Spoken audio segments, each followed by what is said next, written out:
जिनकी सोच में कुछ कर दिखाने का जुनून है, जिनकी सोच में कुछ कर दिखाने का जुनून है, उनकी हर राह पर कामयाबी का सुकून है। आज मंच पर आ रही हैं जिनके हौसले के चर्चे हर और मशहूर हैं, योगिनी मेघना जी, जो हमारे साथ बात करेंगी आकाशिक रिकॉर्ड्स पर। तो मैं आमंत्रित करना चाहूंगी योगिनी जी को। कृपया योगिनी जी स्टेज पर आएं। नैनं चिन्दन्ति शस्त्राणि नैनं दहति पावक न चैनं क्लेदयन्त्यापो न शोषयति मारुतः। भगवत गीता के द्वितीय अध्याय में श्री कृष्ण कहते हैं, आत्मा अचल ही नहीं अमर और अविनाशी है।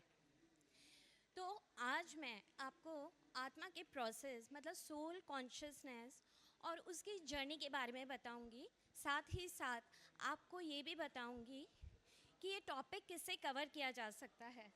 तो मैं इस टॉपिक को कंप्लीट करूंगी मेरे इस टॉपिक से, जिसका नाम है हीलिंग विद आकाशिक रिकॉर्ड्स।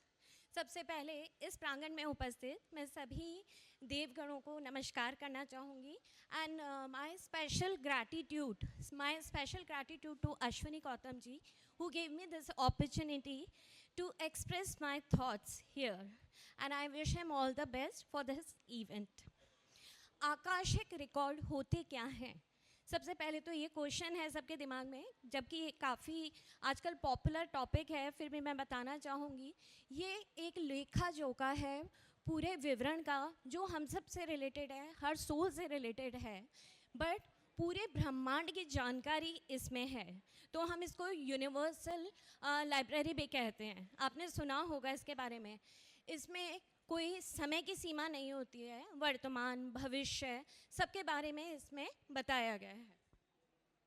दूसरी चीज़, इसमें कोई समय की पाबंदी नहीं है, वर्तमान भविष्य और साथ के साथ हमारे जो पास्ट कार्मिक हमारा चक्र चल रहा है, ये उसको भी बहुत अच्छे से क्लियर करता है, उसकी इन्फॉर्मेशन देता है। देखिए, कभी कभी ऐसा होता है कि हमारी लाइफ में क्या है, कुछ कुछ चीज़ें हैं जो अटक रही हैं, आप बहुत मेहनत कर रहे हैं, आपके साथ भी ऐसा होता होगा, मेहनत कर रहे हैं लेकिन उसका फल हमें नहीं मिलता, राइट? हम सब ये प्रॉब्लम फेस करते हैं। तो क्या होता है, हमारी लाइफ में कोई ब्लॉकेज है या फिर कोई कार्मिक पैटर्न ऐसा आ गया है जिसको हमें ब्रेक करने की ज़रूरत है। उसमें भी जो है आकाशिक रिकॉर्ड हमारी मदद करते हैं। अब क्वेश्चन ये है कि आकाशिक रिकॉर्ड को एक्सेस कैसे किया जाता है। तो सबसे पहले मैं बताना चाहूँगी, अगर somebody comes to a healer, what happens? Healer has to follow a intuition process, ठीक है? एक इंट्यूशन प्रोसेस है, एक चक्र है जिसे हम सबको फॉलो करना ही पड़ता है as a healer. Then what happens, जो प्रोसेस है उसका ही एक पार्ट है जब हम आकाशिक रिकॉर्ड्स को एक्सेस करते हैं। लेकिन उसमें भी सबसे इम्पॉर्टेंट चीज़ है कि आपको सबसे पहले उनकी परमिशन लेनी पड़ेगी कि वो जो सामने वाले पर्सन है, is he interested to open akashic record. It's very important because उनकी परमिशन के बिना हम किसी के आकाशिक रिकॉर्ड खोल नहीं सकते। तो ये सबसे पहले हमारा एक जेस्चर होना चाहिए। उसके बाद उनकी प्रॉब्लम को हम पूछते हैं और प्रोसेस स्टार्ट करते हैं। देन जो अगर ये प्रॉब्लम प्रेजेंट से रिलेटेड है तो हम उस पर काम करते हैं, उसको हील करते हैं।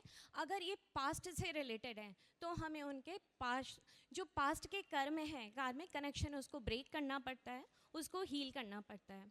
आकाशिक रिकॉर्ड की सबसे ऐसी इम्पॉर्टेंट चीज़ क्या है जो हम उन्हें फॉलो करना चाहिए। देखिए, पास्ट लाइफ में क्या होता है, जो क्लाइंट होता है वो खुद पास्ट में जाता है।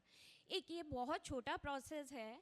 और दूसरी चीज़, इसमें जो हीलर है उसकी इंट्यूशन पे डिपेंड करता है कि वो कितने अच्छे से हील कर सकता है और कितने अच्छे से कनेक्ट कर सकता है उस प्रॉब्लम को, उसकी रूट कॉज को। तो उससे क्या होता है, जितना अच्छा इंट्यूशन एक हीलर का होगा, उनका सल्यूशन उतना ही अच्छा होगा। तो it all depends on the healer. अब अच्छा, हाँ जी, जैसे मैं आपको एक एग्जांपल बताती हूँ, इसमें हम रिलेशनशिप प्रॉब्लम, हेल्थ, वेल्थ सबको कनेक्ट कर सकते हैं। एक मेरा एक्सपीरियंस था जो मैं आप सबके साथ शेयर करना चाहूँगी। काफ़ी नामी एक कलाकार हैं, मुंबई में रहते हैं, ही इज़ विद इंडस्ट्री। उन्होंने मुझे अप्रोच करा और बोला कोई फैमिली प्रॉब्लम है, लाइक 20 साल से उनकी शादी हो चुकी है लेकिन आज तक उनमें एक कनेक्शन नहीं है, एक लगाव जो हम कहते हैं पति पत्नी में नहीं है, और उन्होंने मुझे डायरेक्टली बोला कि मैम इसको मैं ख़त्म करना चाह रहा हूँ and she is also interested. Then what happens, I told him अगर आप चाहते हैं तो ठीक है, मैं आपको ज़बरदस्ती नहीं करना चाहती, लेकिन फिर भी ये है कि आप चाहें तो इस रिश्ते को सुधार सकते हैं. फाइनली ही सेड नहीं मैम, बस मैं इस चीज़ को ख़त्म करना चाहता हूँ, मैं थक गया हूँ, और same with my wife. Then I said okay I will help you. But what happens, जब हमने देखा तो प्रेजेंट में मैंने उनसे पूछा क्या आप लोगों के जो बैकग्राउंड है, फैमिली बैकग्राउंड, क्या उसमें प्रॉब्लम है, काफ़ी अप एंड डाउन है. बोलते हैं यस मैम आप सही बोल रही हैं. मैंने कहा आपकी wife is not willing to patch up in this. बोलते हैं yes ma'am absolutely right. Then what happens, जब मैं उनकी पास्ट लाइफ में गई, मैंने देखा जो अभी प्रॉब्लम उनकी वाइफ को आ रही है, वो एक बहुत बड़ी प्रिंसेस थी उनकी पास्ट लाइफ में, और ये सिंपल एक नृत्य जो करते हैं ना, मतलब म्यूज़िक में थे, एंड ही वॉज मतलब he had a crush on her. But उन्होंने क्या करा, जो लेडी थी उन्होंने उनको नॉर्मली मना नहीं करा. उन्होंने क्या करा, उन्होंने उनकी हंसी उड़ाई, और मरते समय उन्होंने एक प्रण लिया कि जैसे इन्होंने मेरी इंसल्ट करी है ऐसे ही मैं करूँगा. तो आज सेम थिंग इज़ हैपनिंग. जब वो विक्टिम थे, now she is the victim. तो दीज आर द चक्रास. तो मैं अब आपको सिर्फ यही कहना चाहूँगी अंत में, बहुत अच्छा विधान है, तो बस आप कोशिश करें इसकी जानकारी लेके एक तो अपनी ज़िंदगी में और सबके ज़िंदगी में आप बहुत पॉजिटिव चेंजेस ला सकते हैं.